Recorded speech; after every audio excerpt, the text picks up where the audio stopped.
안녕하세요. 오늘도 사연 살롱을 찾아주셔서 감사합니다. 길었던 이혼 소송을 마치고 5년 만에 자유를 되찾은 30대 후반 여성입니다. 처음에는 이렇게 오래 걸릴 줄은 몰랐는데 이혼하기에 장장 1년이란 시간이 걸렸네요. 남들은 이혼을 쉽게 잘 한다고 생각하는 것 같은데 정말 그 인간들은 제 인생에 뭐 하나 도움이 되지 않는 인간들입니다. 제가 이혼한 이유는 순전히 계산을 자기중심적으로 하는 시어머니 때문이었어요. 아니, 시어머니도 큰 문제였지만 똥인지 된장인지 구별 못하던 그 사람도 문제였죠. 적어도 남편이라는 사람이 그나마 괜찮은 사람이었다면 시어머니와 연을 끊더라도 이렇게까지는 하지 않았을 텐데. 그야말로 모자지간이 똑같은 것 같습니다. 이제 저는 이혼을 결심하게 되었습니다. 아직 살 날이 많은데 그 인간들이 하는 짓을 보니 앞으로 남은 제 인생이 너무 불쌍하다고 느꼈습니다. 또한 하나뿐인 아들도 그런 인간들의 영향을 받지 않는다는 보장이 없어서 두려웠습니다. 그래서 아들을 위해서라도 이혼밖에는 답이 없다고 생각하게 되었고 지금은 시간이 많이 걸리긴 했지만 원하는 조건으로 이혼이 잘 처리되어 기복이 크지 않았습니다. 너무 신나는 마음에 제 사연을 이제 마지막으로 공개할까 합니다. 혹시 지금 이 사연을 전 시어머니가 듣고 있다면 당신이 얼마나 말도 안 되는 짓을 한 사람을 괴롭혔는지 아시면 좋겠습니다. 그럼 바로 제 이야기를 시작하겠습니다. 제 전 남편과 나는 소개팅을 통해 만났어요. 사실 전 남편은 제보다 3살이나 어렸기 때문에 처음에는 소개팅이 별로라고 생각했어요. 그러나 소개팅을 주선한 사람이 우연히 제 직속 선배이자 상사였던 돌이라 그의 권유로 한번 만나보기로 결심했어요. 저는 연하라고 하면 어색할 것 같고 의지할 것 같아서 그 만남에 대해서 좀 찜찜했었는데 만남 장소로 이동할 때 제가 기다렸던 것은 그가 너무나 성숙하고 어른스러워서 연하라는 사실을 잊을 만큼이었어요. 매너가 훌륭한 젠틀하고 지적인 남자가 이상형이었던 것 같습니다. 나는 호감이 생겼는데 그 결과로 나는 연상인 남성들로부터 적감을 받은 것 같아서 놀랐습니다. 대화를 통해 알게 된 적이 있습니다. 그 사람은 오히려 어린 여자들을 별로 좋아하지 않는다는 것을 이야기했었어요. 자신도 어떻게 해야 할지 모르겠으나 어린 여자들을 이용하거나 단순히 즐기는 사람들이 많아서 그렇다고 합니다. 때문에 소개팅 전에 나는 능력 있는 연상 남성으로 생각되어 줄 것이라고 믿었어요. 결국 우린 서로 이야기가 잘 통하고 서로를 중요하게 생각하는 것 같아요. 가치관도 비슷한 것 같아서 서로에 대한 마음이 커지기 시작했죠. 말이 잘 통하고 코드가 잘 맞는다는 건 남녀 사이에 정말 중요한 거잖아요. 당시 제 또래의 여자들은 결혼은 현실이라고 생각해 이것저것 현실적인 조건들을 많이 맞춰보느라 그 사람이 어떤 사람인지는 잘 보지 못하는 것처럼 보였는데 저는 결국 같이 사는 건 사람이라고 생각해 결혼을 하려면 현실적인 조건보다도 그 사람이 나랑 잘 맞는 사람인지 판단해야 한다고 생각했어요. 그래서 어찌 보면 연봉도 저보다 적고 홀어머니가 있는 남편의 조건 따위는 크게 생각하지 않았는데요. 그 사람은 저의 그 점을 정말 좋아했어요. 자신의 환경보다 자기를 더 저에게 자세히 봐줘서 고맙다고 했거든요. 아무튼 첫날부터 예상을 깨고 속에 터진 기분이 좋았던 저는 은근히 애프터를 기다렸고 그 사람은 헤어질 무렵저기 저는 현희 씨가 마음에 무척 드는데 현애 씨는 어떠세요? 혹시 아직은 잘 모르겠으면 저 몇 번 더 만나 보실래요? 라며 저에게 명함을 내밀었고 그게 시작으로 저희는 몇 번의 만남 끝에 연인 사이가 되었어요. 연애하는 동안은 그 사람과 별다른 문제가 없었는데 다른 연인들처럼 어쩌다 다투는 일이 있어도 그 사람은 감정적인 사고보다는 이성적인 사고를 추구하는 인간이라 곧바로 시시비비를 가려 인정할 건 인정하고 오해는 빨리 푸는 쪽이라 싸움이 하루 이상 길어지는 일이 없어서요. 4년 넘게 좋은 감정으로 그 사람을 만나왔습니다. 아무래도 제가 연상이라서 결혼 얘기를 먼저 꺼내는 것이 싫었어요. 집에서는 만나는 남자가 있으면 얼른 결혼하라고 난리를 하는데 저는 그 사람이 저에게 프로포즈를 해주길 기다렸습니다. 결혼하고 싶어서 안달이 났다는 인상을 주고 싶지 않았거든요. 자존심을 상하게 하는 일이라고 생각했거든요. 처음부터 좋아해서 연애를 시작했기 때문에 결혼을 하려고 연애를 한 것도 아니었고, 혹시 그 사람이 결혼을 하고 싶지 않다고 한다면 그것도 존중해줄 생각이었습니다. 그런데 여느 때와 마찬가지로 그 사람과 데이트를 하는 중, 그 사람이 먼저 저에게 이렇게 말했어요. 자기야, 우리 이제 슬슬 결혼해야 하지 않을까? 사실 나는 자기가 결혼 얘기를 하지 않아서 별 생각이 없다고 알았는데, 주변에서 여자친구가 나이가 더 많으면 쉽게 결혼 얘기를 못한다고 하더라고요. 혹시 그래서 저는 기다리던 결혼 얘기가 나와 반가웠지만 그 순간에 저 질문에 대답하기가 쉽지 않았어요. 그런 게요. 그렇단다고 말하면 내가 그동안 참고 기다린 걸 들키는 모양이 되고, 아니라고 하면 제 말이 쏙 들어가 버릴 것 같아서 어떻게 해야 할지 몰라요.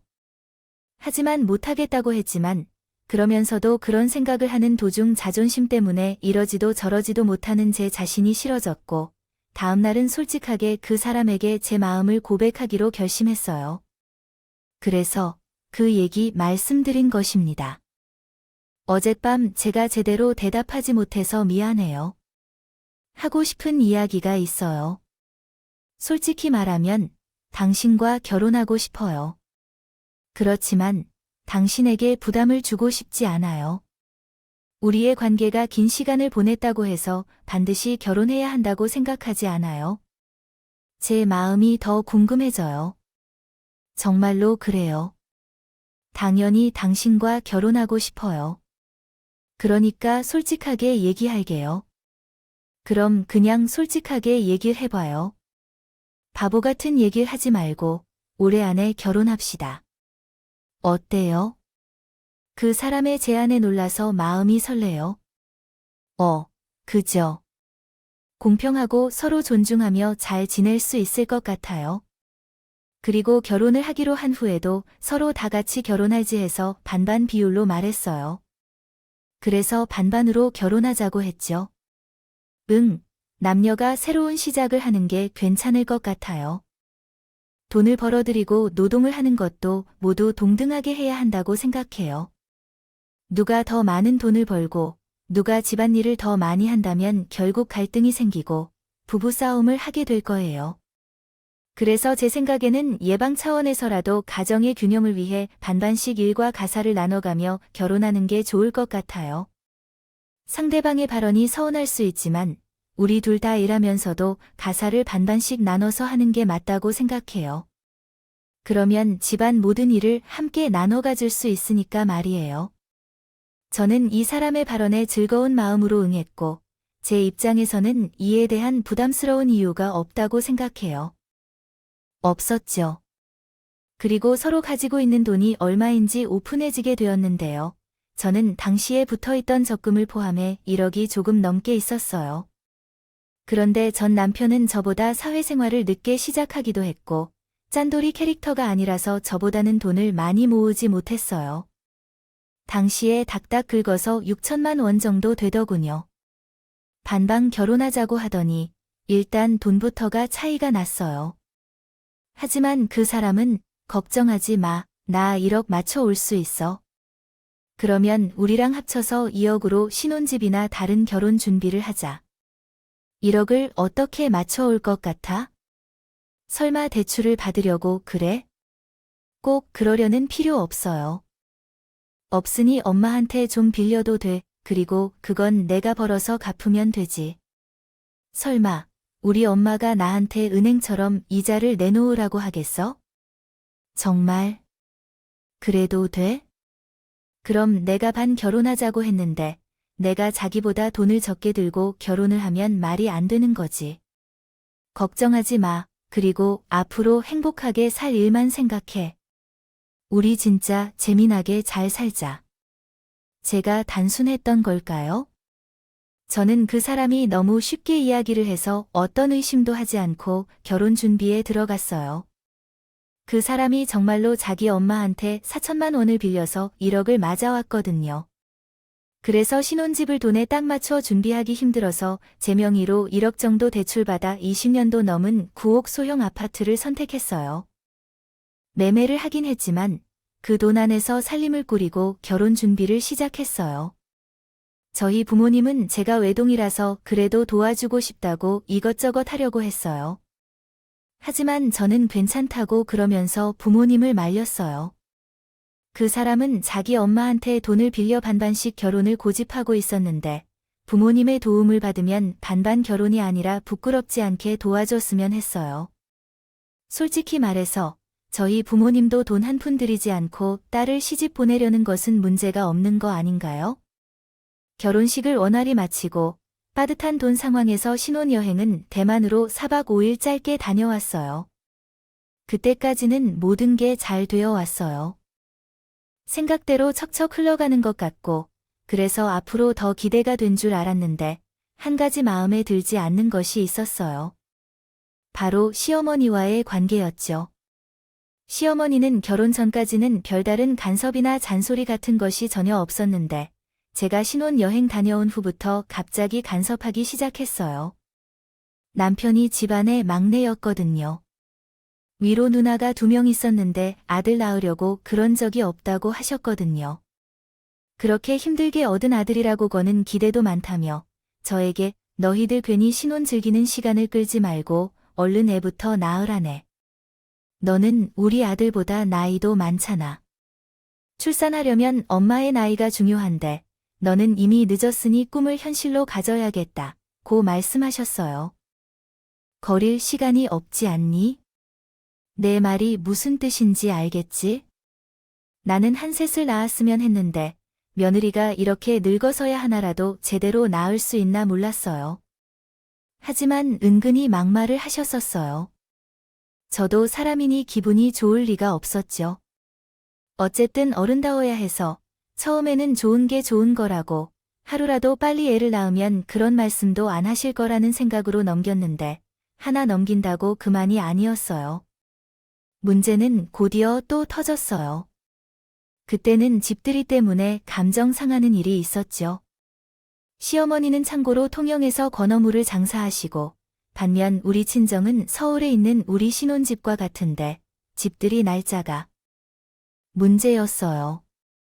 솔직히 저는 저희 일정을 두 집이 맞추는 거라고 생각했는데 시어머님께서 바쁘실 때라고 하시면서 그럼 다음 달 첫째 주 주말로 하자 라고 하셨고 저희 친정은 아무 때나 상관없다고 하셨어요. 시어머님이 좋다고 하신 날짜보다 2주 전에 하게 됐어요.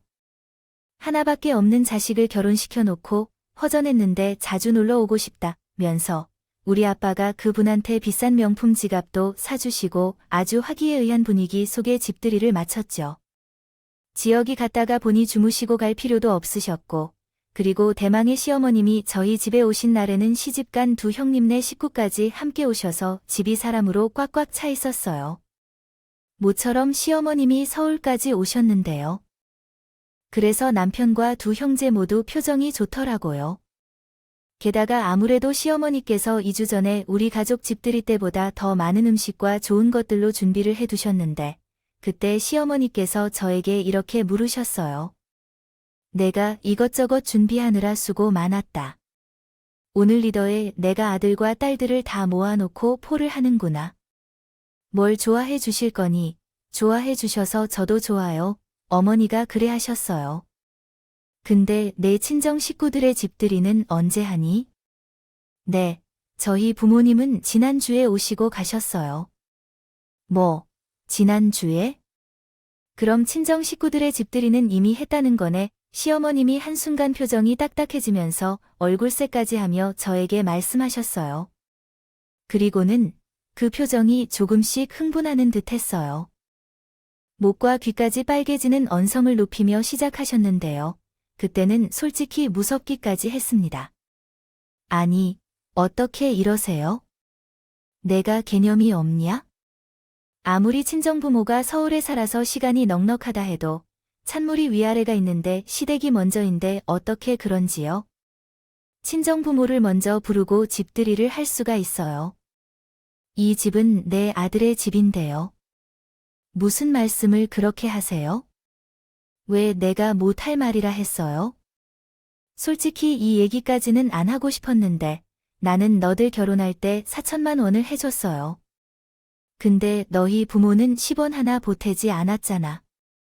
그럼 당연히 집들이는 우리 식구가 먼저 해야겠죠. 넌 도움은 나한테 받고 베푸는 거잖아. 부모들이야, 무슨 고양이가 멍멍하다 하는 소리야. 어니, 저는 그 말에 동의할 수 없어요. 저희는 반반 결혼을 했고, 제가 1억을 가져왔는데 그가 돈이 부족해서 어머님께 빌렸어요. 우리 부모님도 저와 외동이라 뭔가 도와주시겠다고 하셨던 분들이세요. 그런데 그렇게 말씀을 하시면 너무 황당해요. 황당하긴 개뿔. 그럼 내가 보태준 걸 보태줬다고 하지 뭐야.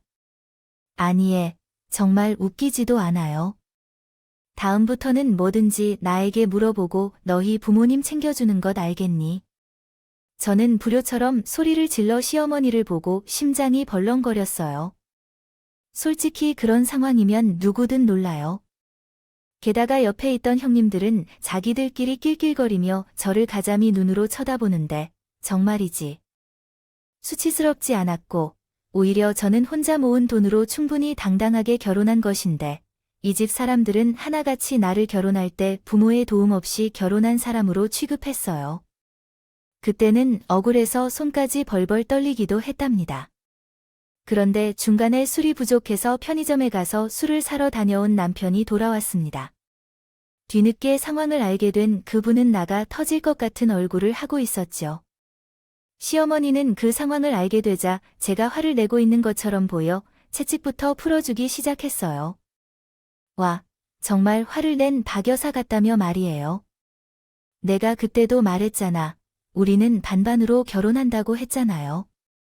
내가 돈이 좀 부족하면 빌려달라고 했는데 엄마, 참 됐어요. 내가 무슨 자식 결혼할 때 도와받고 돌려받니? 그냥 너한테 돈을 알겠어요. 해준다고 생각하고 준 것이에요.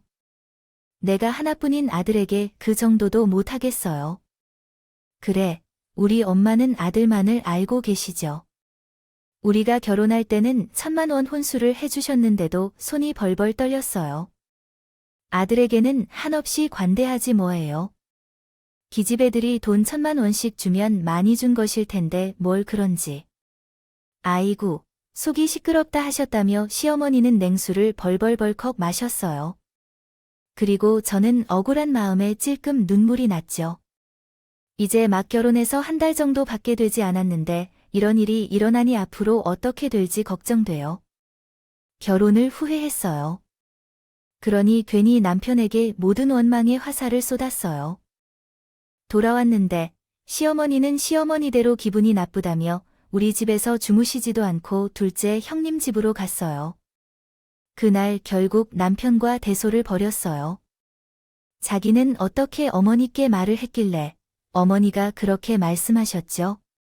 이럴 거면 반반 결혼 타령을 하지 말았어야지. 각자 1억씩 하자고 자기가 부족한 부분을 빌려서 채워왔잖아. 그래, 그렇지만 엄마가 자기는 그냥 우리 결혼을 돕겠다는 마음으로 하셨다는데 나는 그 부분은 어떻게 할 수 있는 게 아니잖아. 막말로 갚을 필요도 없다고 하는데 우리 입장에서는 땡큐 아닌가? 우리 왜 우리야? 그건 자기한테 해당되는 일이지. 이럴 거면 왜 반반 결혼하자고 했어? 아니다.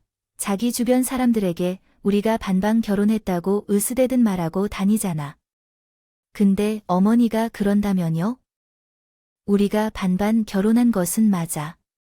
이렇게 되면 나만 이상한 사람이 되는 것이지. 무슨 일이 그렇게 세세하게 따져야 하는지. 어찌되었든 나는 1억을 채워왔고 우리 엄마는 빌려준 돈을 받지 않고 자신이 돈을 보태준 것으로 생각하고 있는데 그냥 감사하다고 하면 끝나는 일이잖아. 자기는 원래 이렇게 융통성이 없는 사람이었어.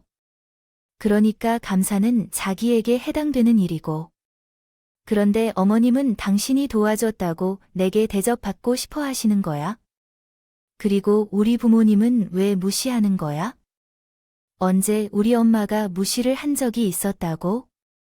그냥 우리 엄마 좀 이해해 주면 안 돼? 솔직히 우리 엄마는 자기가 나이가 많아서 허락을 해주고 싶지 않았는데 그거 참고 허락해준 만큼 자기에게 대접받고 싶어 하는 것이야. 처음에는 제 나이로 넘어오는 남편의 말에 대답하지 않고 싶었어요. 저는 결혼을 원했지만 왜 그런 말을 들어야 하는지 이해가 안 돼서 기분이 나빴어요. 더구나 그 사람은 너무 지나친 행동까지 했어요. 또한 우리 엄마의 입장을 좀 생각해 줬으면 좋겠어요. 우리 엄마도 멀리 살고 계셔서 오랜만에 얼굴을 보게 되면 자신도 며느리로서 역할을 생각하고 신경 써줬으면 좋겠어요. 돈 문제에 대해서는 우리 엄마가 4천만 원을 받았다는 사실을 알고 계시기에 결국 문제는 해결된 것이며 장인과 장모님은 아무것도 안 하셨습니다. 주지 않았으니 그럼 우리 엄마께 감사하다고 인사 정도는 할 수 있는 거 아니야? 뭐, 자기까지 이럴 거야? 자기가 먼저 돈을 빌려서 1억을 채 온다고 하고 빌려온 사람은 자기들 감사 인사는 왜 내가 해야 하는데? 그럴 거면 그냥 6천만 원씩 내놓고 시작하자고 했어야지. 가운데는 자기 혼자 다 잡고 이게 뭔데? 저는 남편까지 저희 부모님에 대한 말을 함부로 하는 게 너무 짜증이 났어요. 그래서 그날 각각의 방을 쓸 만큼 저희는 대판 싸웠고 아무래도 서로 부모님에 대한 이야기도 있어서 저도 그 사람도 물러나지 않았는데 다음날 회사에 가서도 일이 손에 잡히지 않고 이게 맞는 건지 자꾸만 화가 올라와 이럴 거면 그냥 초반에 이혼하는 게 나을 것 같다는 생각까지 하게 되었습니다. 이렇게 다시 작성할 수 있습니다. 됐어요.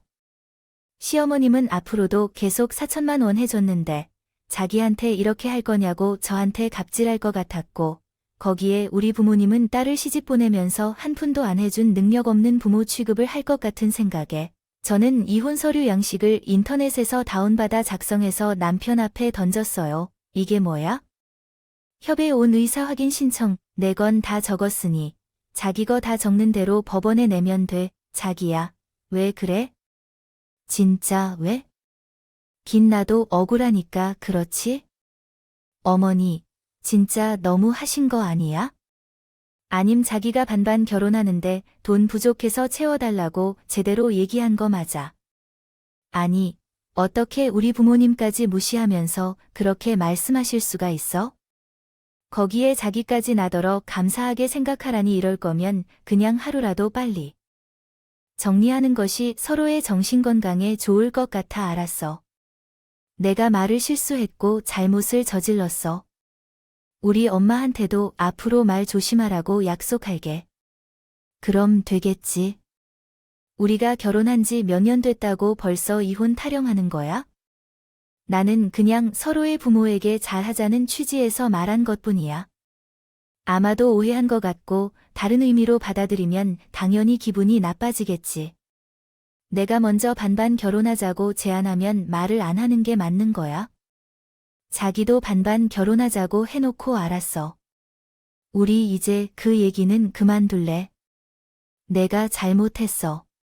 그런 사건은 다시는 일어나지 않게 할게. 약속해. 그 사람은 제가 이혼 서류까지 들이밀자 그제야 미안하다고 했어. 그리고 앞으로는 이런 일이 없을 거라고 말했지만 저한테 기분 풀라고 하는 게 기분이 풀려야 풀리는 거라고 생각해. 억지로 풀리는 건 아니잖아요. 그래서 그 뒤로도 며칠 동안 그 여운이 계속되었는데 시어머니께서는 제가 당신을 그렇게 보내놓고도 전화를 안 해준다고 불만을 쌓아두셨다고 해요. 결국 당신도 터져서 저에게 왜 전화 한 통이 없냐고 따지셨는데 저는 아무 말도 하지 않았어요. 잘 못하고 싶지 않았거든요. 죄송하다 고 말하고 싶지 않았었어요. 너는 어째 어른 말에 대꾸도 안 하냐? 너는 내가 통영까지 잘 내려갔는지 궁금하지도 않다며 아무리 내 아들보다 나이가 많다고 해도 그렇지. 애가 왜 이렇게 뻣뻣해? 너네 부모한테도 그러냐? 며 말 좀 해봐. 성질 급한 년의 목소리 듣는 데지 라는 표현도 했는데 얼마나 뒤지겠다고 생각하실런지요. 어머님 말씀을 함부로 하지 마세요. 저도 사람이에요. 그런 말을 듣고 어머님께 전화를 드리면서 어떤 기분으로 연락을 드려야 할까요? 안녕하세요. 이제 나더러 하다하다. 늙은 며느리 눈치를 보는 거냐? 라고 하시는 거야? 며느리는 당연히 시어머니께 안부를 묻고 챙기는 거라고 생각할 텐데 왜 이렇게 하지 않아도 된다고 생각하시나요? 어머님의 아들도 우리 부모님께 안부를 전하지 않는데 제가 기분이 안 좋은데 왜 어머님께 안부까지 전해야 하나요? 솔직히 말해서 억울합니다. 시집 온 이후에는 제가 아무런 잘못이 없는데 왜 이런 대우를 받아야 하는 건지 모르겠습니다. 솔직히 어머님이 그렇게 가셔서 이혼까지 생각한 적도 있습니다. 그냥 이해가 안 가네요. 이혼이야 참 기절스럽게 그런 말을 왜 하나 싶기도 합니다. 요즘에는 며느리들이 무섭다고 하더니 진짜 그렇게 느껴지네요. 어떤 시어머니가 사위에게 안부 전화를 하라는데 사위는 100년이 전화를 하는 것도 이해가 되지 않습니다. 손님이야, 넌 배운 만큼 알아야지. 그런데 모르는 말 같은 소리를 하는구나. 내가 아픈데 결혼을 시켰더니 애는 아주 잘못을 다 듣는다고. 왜냐면 내가 이혼 생각을 하는 거니 넌 그게 지금 어른에게 하는 소리야 너희들은. 부모님이 너를 어떻게 키웠냐면 지금도 보니까 왜 맨날 싸우는 거지? 부모님한테 튀겠네. 그럼 앞으로 창석할 거야? 씨가 잘못하면 어머니한테 그러니까 배운 거야 따질 수 있을까? 저는 이런 식으로 이혼을 생각한 만큼 싫다고 말하는 거야. 저는 그때 이렇게라도 끝장을 보고 싶어서 말 다 했어. 얼굴 보고 하는 말도 아니고 전화로 하는데 못할 이유가 없겠지 뭐랄까? 그리고 그와 반대로 혈압만 잔뜩 올라가는 시어머니는 너무 신경질적으로 전화를 끊어버린다. 버린 후에도 몇 번 더 전화가 왔지만 일부러 받지 않았어요. 제가 받지 않으면 당신 아들한테 하시면 될 일이라고 생각하기도 했고요. 그러면서 이것도 서로 싸우는 거라고 생각하며 아브로를 위해서라도 참지 말자고 다짐했습니다. 그러나 막상 첫 달부터 망했다고 생각하니 스트레스를 조금 받긴 했지만 조금씩 편해지더군요. 잘 보이려 애를 쓰지 않아도 되고 먼 시댁을 가야 하나 고민하지 않아도 되니 그 점은 뭐 나쁘지 않았어요. 그러면서 아이러니컬하게도 제 결혼 생활은 자리가 잡혀갔어요. 반반 좋아하는 남편과 가사일도 반반씩 나눠서 하고 돈 관리도 반반씩 공평하게 하니 정작 남편과는 아무 문제 없이 잘 지낼 수 있었어요.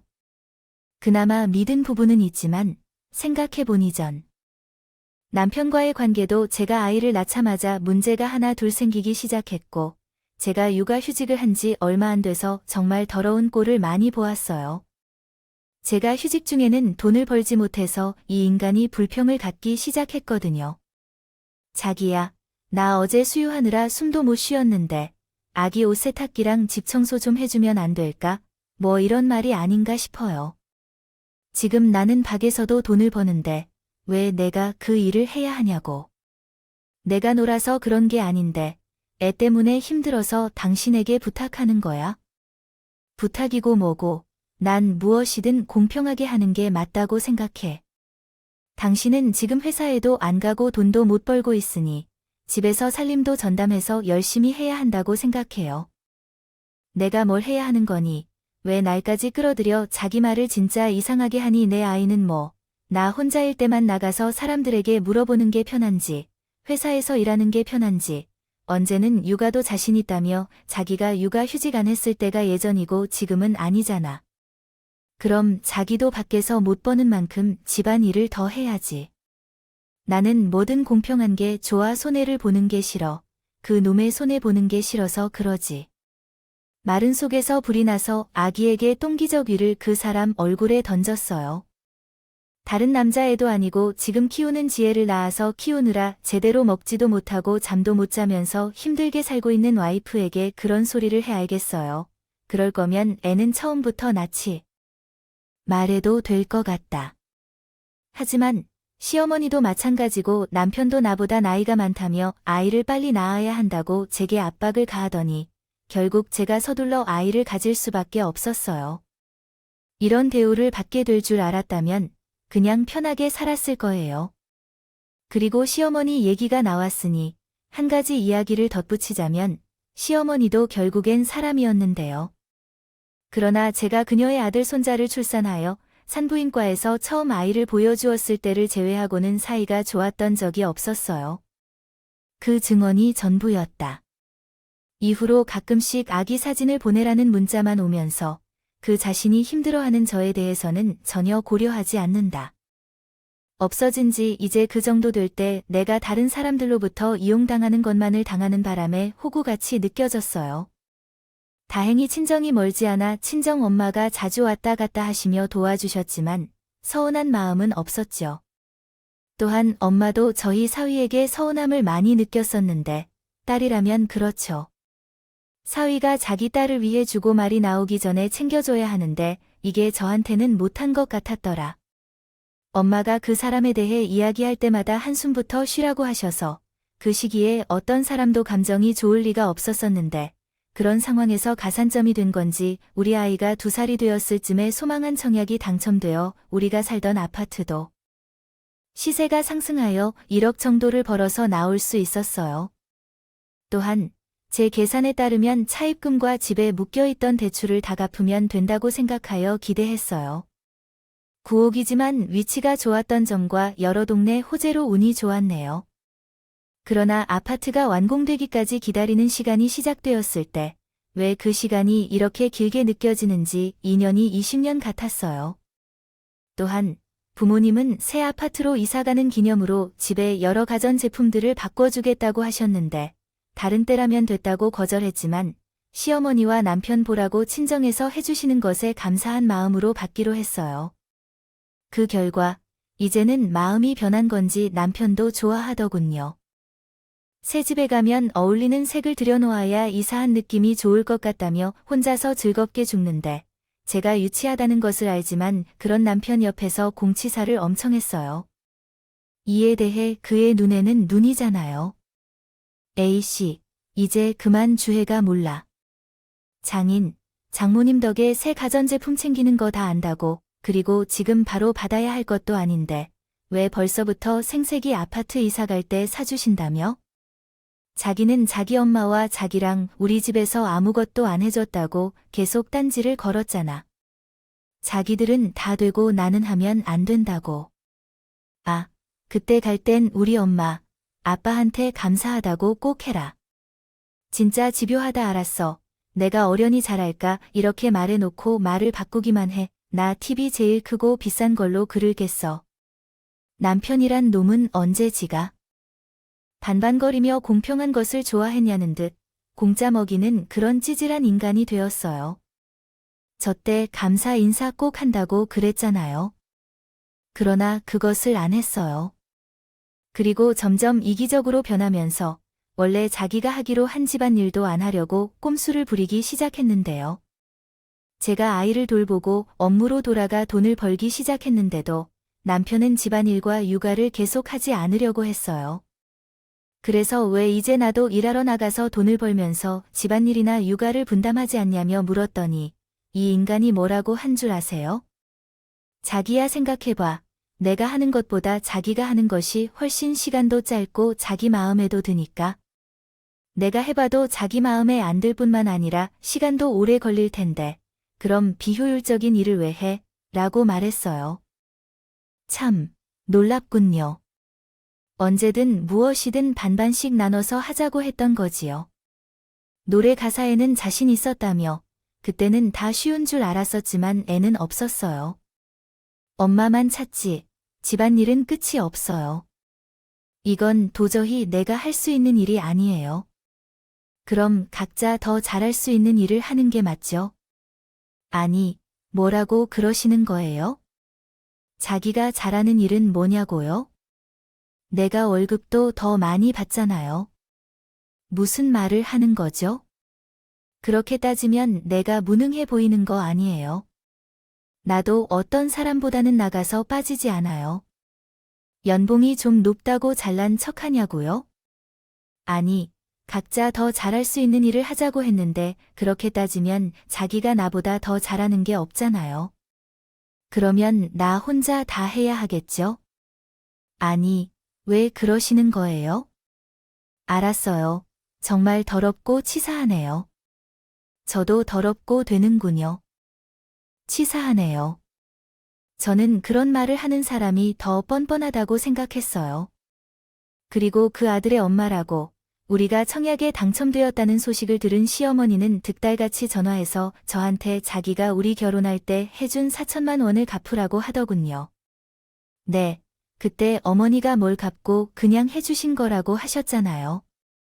그야 그때는 너희가 부담 주지 않으려고 그런 거고. 너희 지금 사는 아파트 시세도 많이 올랐다며 이게 다 내가 해준 돈 때문인 건 알고 있는 거지. 그만큼 내 덕을 봤으면 너도 염치라는 게 있는데 다시 돌려줘야지. 내가 이자는 받지 않고 원금만 받으려 하니 저는 시어머니의 말에 동의한다고 생각했어요.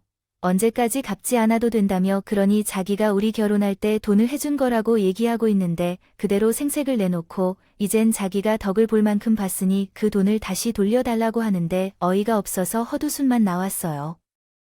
그리고 들다 저도 배알이 꼬여 그 돈을 돌려드리겠다고 했는데요. 아니 돈을 달라고 할 때는 언제든지 제가 돈을 돌려드리겠다고 계좌번호 여쭤보니 불같이 화를 내셨어요. 예를 들어 내가 그냥 해본 소리지. 설마 진짜 내가 그 돈을 받으려고 그랬겠니?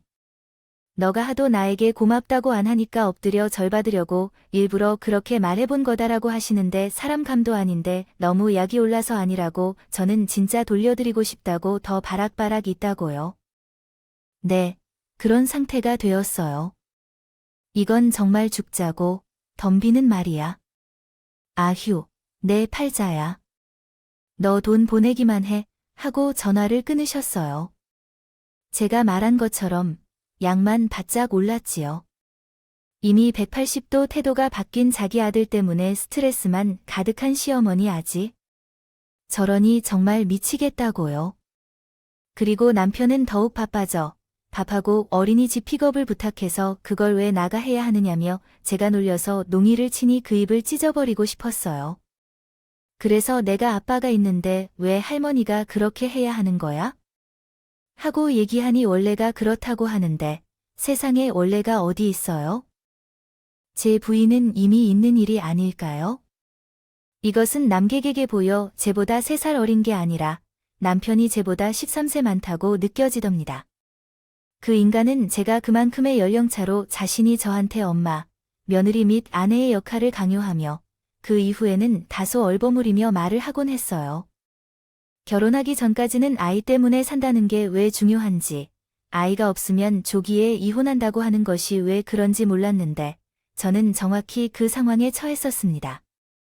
그때까지는 아이에게 아빠가 필요하다고 생각했지만 동물의 적응에 관한 것을 무시하고 그냥 나는 나, 너는 너로 살았기 때문에 실망할 것도 없었어요.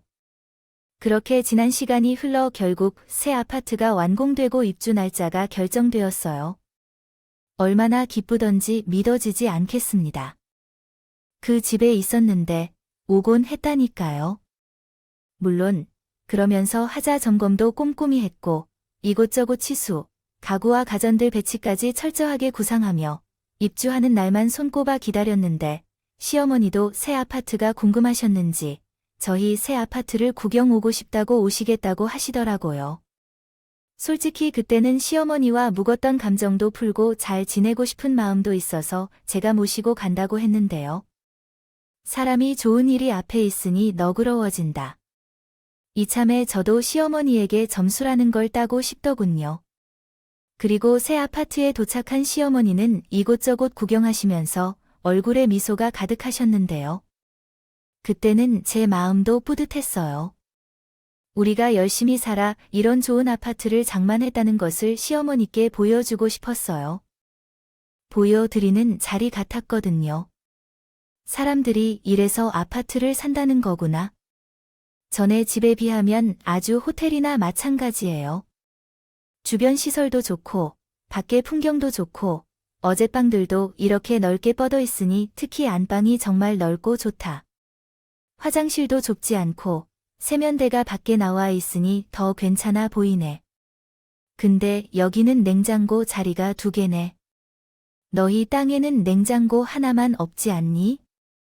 아, 그건 저희 엄마가 김치 냉장고를 사주신다고 했어요. 그리고 사주시는 김에 일반 냉장고랑 김치 냉장고를 세트로 같이 해주신다고 하셨는데, 그래야 나란히 놓았을 때 예쁘다고 하셔서 일반 냉장고도 바꾸려고 해요. 저는 일부러 친정에서 냉장고 해주신다는 말을 했어요. 그러면서 시어머니도 집 이사하는데 뭔가 하나 도와드리고 싶다고 말했어요. 그러나 살짝 기대도 했는데, 만약 그렇다면 거실에 놓을 소파 하나를 해주실 것을 말씀드리려고 했었죠. 그런데 시어머니는 제 예상을 벗어나 뭐하러 멀쩡한 걸 봤다며, 요즘 냉장고가 비싸니까 그러지 말고 우리 집 냉장고를 여기다 넣자고 하시는데, 나 바꾼 지 얼마 되지도 않아서 새 것과 다름이 없다고 하시는데, 이게 무슨 말일까 싶었죠. 그래서 제가 어머니 냉장고는 어머님이 쓰셔야죠. 그걸 저희에게 주시면 어쩌실 거예요? 괜찮아요. 저희 엄마가 결혼 전에 아무것도 못 해줬다고 가전들 해주시겠다고 이미 말씀하셨어요. 그이는 벌써 TV 하나도 모델명까지 알아왔다는 거요 라고 말씀드렸는데 시어머니는 제 말에 깜짝 놀라셨죠. 말씀하셨다고 하셨어요? 뭐, 그놈이 그랬어. 아휴, 너무 죄송하네요. 요즘은 가장 한두 푼도 아니랍니다. 그러게, 너희 결혼할 때 한 푼도 못 해줘서 미안하다고 하셨나 봐요. 그래도 그거 다 해봤자 4천만 원은 안 되지. 그놈의 4천만 원, 저는 언제쯤 그 돈을 갚아버리고 지긋지긋한 굴레에서 벗어나자고 생각했어요. 그런데 시어머니는 속닥속닥 당신이 해준 돈으로 우리가 잘 살게 됐다고 생각하시는 건지 마치 자기가 살 집을 보는 것처럼 꼼꼼하게 집을 보고 이 건축 저 건축 하셨는데 제 마음도 슬며시 돌아서더니 잘해드리면 뭐해요. 돌아오는 게 없는 거려. 아무튼 그날은 정말 집 구경이 목적이었는지 바로 통영집으로 내려가셨어요. 처음에는 하룻밤 잠을 자고 마음을 다잡으려 했지만 기분이 안 좋아져서 말씀하려던 말이 쉽게 들어갔어요. 그리고 새 집에 옮겨와서는 남편과 이견을 가졌던 마음을 해소하고 잘 지내려고 노력하려고 했어요. 그러나 만약 남편이 계속해서 비협조적이고 이기적으로 행동한다면 그때는 새 아파트 이사를 완료한 후에도 이혼을 고려할 수밖에 없을 것 같았어요. 그 시절의 남편은 주변 사람들에게 새 아파트 이사를 자랑하고 바빠서 심리적으로 열심히 지냈는데 이제 돌이켜보니 그는 자신의 능력을 과대평가하고 허세 부리며 살아왔던 것 같아요. 어쨌든 그때부터 이사 준비로 필요한 물건을 구매하러 주말마다 정신없이 바쁘게 지냈어요. 여기저기 다니며 입주하기 전에 청소하고 미리 오는 가구들을 받아놓는 것까지 정신이 없었는데 그러던 중 시어머님이 할 말이 있다며 통영에 내려오라고 연락하셨어요. 나는 내심 이사 날짜가 다가오니 일부러 내려오라고 하시는 건가 싶어서 아이를 데리고 그 먼 통영까지 내려갔어요. 거기서 들은 말은 기절초풍할 말이었어요. 여기까지 내려오느라 힘들었지. 나도 왔다 갔다 해봐야 했던 것 같아. 통영이 멀긴 해. 그리고 나 혼자서 가만히 생각하니 은우 엄마, 내가 참 고생이 많은 것 같더라. 아직 애도 어린데 일하랴. 애 키우랴. 내가 정신이 없지네. 뭐, 그래서 나는 생각해봤는데 애 봐줄 사람이 집에 있으면 내가 좀 편하지 싶다. 나도 여기서 혼자 지내는 것도 괜찮아 보인다. 그것도 힘들고 이번에 아들 집에 들어가 사는 것도 나쁘지 않을 것 같아요. 그게 무슨 아들 집에 들어와 살거든 말인가요? 그러면 우리 집에 들어와 사실 건가요? 그래, 뭘 그렇게 놀라냐. 호호호로 아니지만 혼자 사는 게 힘들면 당연히 아들에게 기대는 거지. 어머니 말도 안 돼요. 저는 한 번도 그런 생각 안 해봤어요. 얘가 지금 뭐라고 하는 거야? 그럼 나도 힘들어도 혼자서 달고 죽으라고 내가 이런 걸 너희들한테 해줄 생각이야? 아니지. 막말로 내가 시집와서 나한테 해준 게 뭐가 있니? 안부 전화를 자주 하는 것도 아니고 며느리 역할을 하는 것도 아닌데 내가 너를 이쁘다고 참을지 않았겠어. 그리고 꼭 나쁘게만 볼 것도 없다. 내가 그 집에 들어가 살면 살림이를 다 해줄 테니 내 입장에서도 좋겠지? 마음 편하게 생각하세요. 회사만 다니면 되는데 너희들이 그것 때문에 자주 싸웠다면 너일 것이다. 내일은 따지느라 둘이 박 터진다고 하던데 그 말은 또 누구한테 들으신 건지 저는 갑작스러운 시어머니의 합과 희망선언에 없던 혈압이 올라가는 것 같았어요. 그런데 한 번도 도움이 되지 않았던 인간이 시어머니의 말에 활짝 웃으며 저한테 잘 됐네. 자기 맨날 힘들다고 앓는 소리 했는데 참에 엄마랑 같이 살면 다 해결이네. 자기가 그랬잖아. 장모님 신세 지는 거 싫다고 엄마 잘 생각했다고 하는데 그 순간 내가 왜 내 발로 여기까지 내려왔지 하는 생각이 들었어요. 그리고 이건 빙빙 돌려 말하면 피곤해진다는 생각에 절대 싫다고 단호히 이야기하였습니다. 거절했지만 인간은 저만큼 현명히 생각하도록 하라고 하더군요. 시어머님도 내가 이제부터 너와 함께 살면서 너에게 가르칠 것이 많다. 가만히 보면 너는 무엇이 중요하고 어떻게 살아야 하는지 잘 모르는 것 같아 라고 말씀하시는데 진실로 소름이 돋았네요. 그 말 때문이라도 더욱 시어머니와 함께 살고 싶지 않았어요. 그래서 다시 강하게 말했어요. 저는 아까도 말했지만 절대 싫어요. 이제 아도린이 집에 적응했고 이제 와서 불편하게 시집살이 하고 싶지도 않고요. 무엇보다 제게 물어보시는 것도 아니고 통보하시는데 솔직히 이건 안 되는 것 아닐까요? 어머니 말씀처럼 어머니의 건강이 힘들어지고 생활이 어려워지다며 생각해 볼 일이지요. 현재는요. 싫어요. 뒤도 돌아보지 않고 말만 하고 아이를 안고 그 집을 나왔어요. 거기 계속 머물러 있을 필요는 없었어요.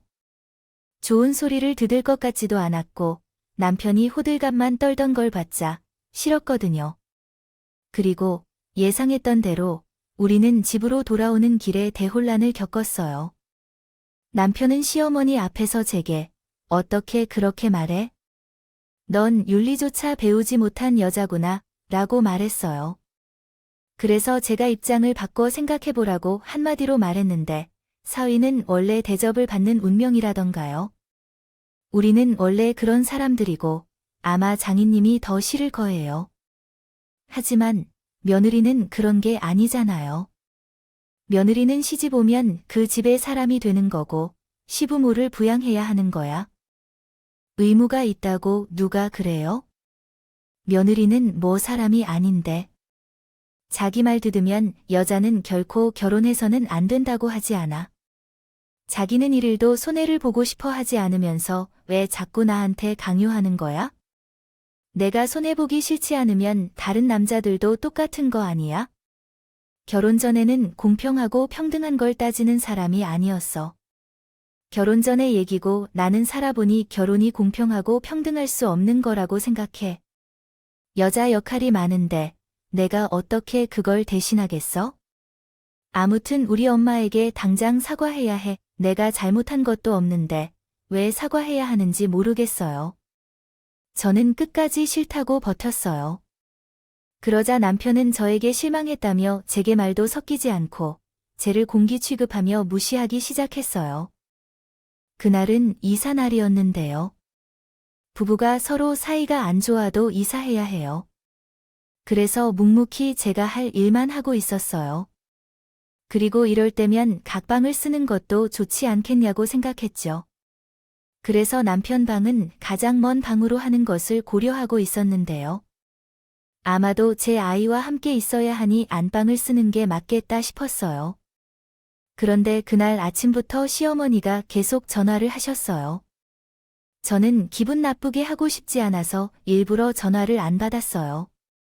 받아도 별 소용이 없고 이사가 다 끝난 후에 전화드릴 생각이었거든요.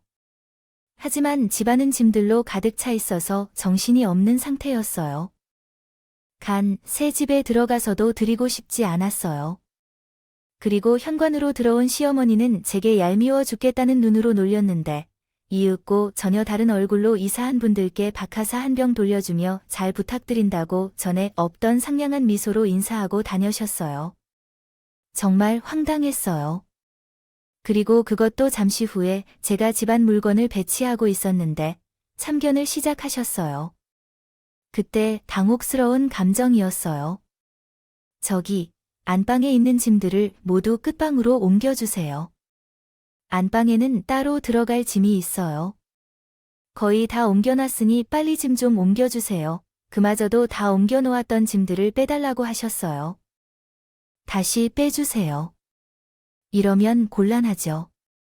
저희도 시간이 소중한데 미안해요. 우리가 사전 합의를 못 빼서 내가 돈은 더 넉넉히 챙겨드릴 테니 그거 다 빼주세요. 토착하는 짐도 좀 올려주시고 저기 잠깐만요. 어머니, 지금 뭐 하세요? 왜 안방 물건을 어머니 마음대로 빼는데 그리고 뭐가 오는 거예요? 설마 어머니 짐이 오는 말씀은 아니시죠? 왜 아니겠니? 당연히 내 짐이 오는 거지. 내가 여기 안방을 쓰는 게 맞잖아. 내가 애도 봐야 하는데 어머니가 시끄러워. 나는 이미 여기 사는데 받아들이고 못 받아들이는 건 내 문제다. 너도 양심 있어야지. 여기는 내 아들의 집이니까요. 그리고 나에게 4천만 원이 들어왔어요. 나도 여기서 살 자격이 있다고 생각해요. 말이죠. 정말 자격이 사골도 아니에요. 징글징글하네요. 알겠어요. 당장 그 4천만 원을 돌려주면 되는 거죠. 그리고 제가 말씀드리지만 그 돈을 해달라고 하지 않았어요. 어머님의 논리라면 어머님이 돈을 주신 게 맞다고 하지만 어머님의 아들이 먼저 각자 1억 원씩 가져오자고 했어요. 저는 모은 돈 1억을 가져왔고 어머님의 아들은 돈이 부족해서 어머님께 돈을 받아온 거죠. 어머님도 사실은 다 아시잖아요. 그때는 아들의 자존심이 상할까봐 돈을 채워주신 거였으면서 왜 지금은 제가 어머니로부터 돈을 받은 사람 취급을 하시는 건가요? 얘가 또 그 소리죠. 그거나 이거나 똑같은 말이에요. 내가 그러니까 내가 준 돈이 없는 것처럼 하는 거예요. 저는 만약 어머님이 그럴 것을 알았다면 마찬가지로 맞춰야 했을 거예요. 자존심이고 나발이고 6천만 원만 가져오라고 했을 거예요. 그때는 뭐든지 공평하게 해야 한다고 주장하던 사람이 어디로 가버렸나요? 어머님은 스스로의 생각이나 행동을 고집하시는 모습을 보여주면서도 아들이 말한 것들을 지키지 않고 이기적으로 행동하셨습니다. 오늘도 삿갓방 옮기는 분들이 와서 일할 거라고 언급했으니 예약해 놓았었는데 왜 마치 갑자기 들이닥쳐서 제가 정말 어리둥절해졌어요. 제가 진심으로 화나서 소리를 지르기도 했기 때문에 당연히 삿갓방 옮기시는 분들께서 다 들어서서 놀라셨을 텐데요. 어쨌든 여기서 일어난 사태는 너무 좁아서요. 아주머니와 아저씨들은 한마디씩 말을 보태기도 하셨는데 세상에 그런 완전 사기 결혼이네요. 여자 쪽에서 이렇게 말한데 억울하다 하며 제 편을 들어주자고 시어머님은 얼굴이 시퍼져서 그 사람들한테 한 소리 하셨어요. 이 바람직하지 않아. 아무것도 모르면서 남의 집 가정사에 끼어들지 말아요. 시집와서 지금까지 제대로 지알 돌리도 하지 않은 날라리 며느리였던 차린 적이 없고 안부전화도 잘 안 했다고. 아까도 나한테 바락바락 하는 거 봤잖아요. 잘 알지도 못하면서 사기 결혼이라니. 요즘 누가 며느리한테 리 따지고 그러나요? 지들끼리 부모한테 손 안 벌리고 살면 고마운 거죠. 그럼 사모님 대가들은 처가에 그렇게 잘해요. 장모 생신상도 차려주고요. 안부전화도 하고 싶어. 그런데 남자랑 여자랑은 참 같아요. 나도 딸이 있는데 사위가 준비해준 생일상이 불편해서 싫어요. 그런데 며느리는 다르잖아요. 뭐가 다르다고요? 내가 보기에는 며느리가 이미 제일 불쌍해 보여요. 이렇게 시어머니가 갑자기 들어와서 안방을 내놓으라는 경우는 처음이라면서 본 거예요. 뭐냐면 사람들이 돈을 받고 일을 해야 할 텐데 무슨 참견이야. 저는 시어머니와 사침센터 직원들이 다투는 걸 보고 결심했어요. 저런 사람하고는 더 이상 가족이라는 이름으로 함께하고 싶지 않다고요. 그래서 남편에게 빨리 들어오라고 전화를 했고 어머니의 계좌에 4천만 원을 바로 이체했어요.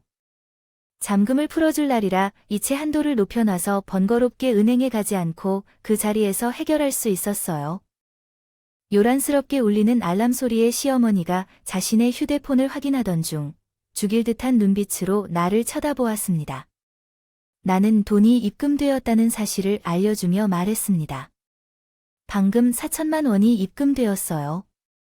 그러니까 이제부턴 어머니로부터 받은 것도 없고 여기서도 자격이 없어요.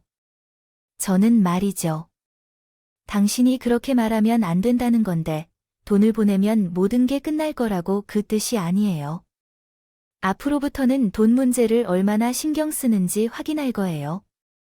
그런데 그러한 사안들은 법원에서 처리할 텐데요. 그러니까 이제부턴 싸가지 없는 며느리를 그만 보시고 어머님의 아들을 데리고 가세요. 제가 이 집에 대출을 해뒀으니 재산 분할은 정확히 하여 나눌 예정입니다. 그것도 염려 마세요. 제가 어머님보다 아들보다 더 많이 버는 건 알고 계시죠? 그러니 이제 그만 억울해하시고 기다렸다가 아들님이 오시면 같이 가세요. 뭐야? 너 지금 나랑 뭐 하자는 거야? 보면 몰라요. 이제 이혼하겠다는 말이잖아. 저 정말 많이 참고 살았어요. 근데 지금 생각해보니 지금까지 참고 산 제가 등신 같네요. 제가 뭐가 쉬워서 이딴 취급을 받고 살죠. 다른 집 시어머니는 며느리가 아들보다 능력이 좋으면 그렇게 잘해준다고 하던데. 어머님이 말로 좀 이상해요. 저는 이혼까지 결심한 마당에 사람 낳은 데서 할 말 다 했어요. 그러자 그중 중에 주방집 옮겨주시는 이모님이 박수를 쳤고 시어머니는 자기 분의 온 몸을 부르르 떨며 박차고 자리를 떠나셨는데 그 뒤에 저는 그냥 가시면 어떡해요 아드님을 데려가셔야 한다고 소리쳤어요. 그러자 몇 분이 되지 않아 밖에서 자기 엄마를 만났다 남편놈이 잔뜩 화가 나서 씩씩거리며 집으로 올라왔는데요. 제가 차분한 목소리로 말했습니다. 어머니한테 들었지. 나 이제 더는 너랑 안 살아. 그동안 얼마나 더럽고 치사했는지. 반반 결혼 좋아하네. 너는 반에 반도 못했어. 내가 받아온 4천만 원 돌려드렸거든요. 온 건데 너 좋아하는 계산 잘해봐. 그리고 현명하게 생각하고 깔끔하게 정리하자. 합의 이혼 안 할 거지? 나 내일 바로 변호사 사무실 가서 소송 준비할 거야. 그러니 너도 준비해야 해. 두고네 엄마를 따라가면 되겠다.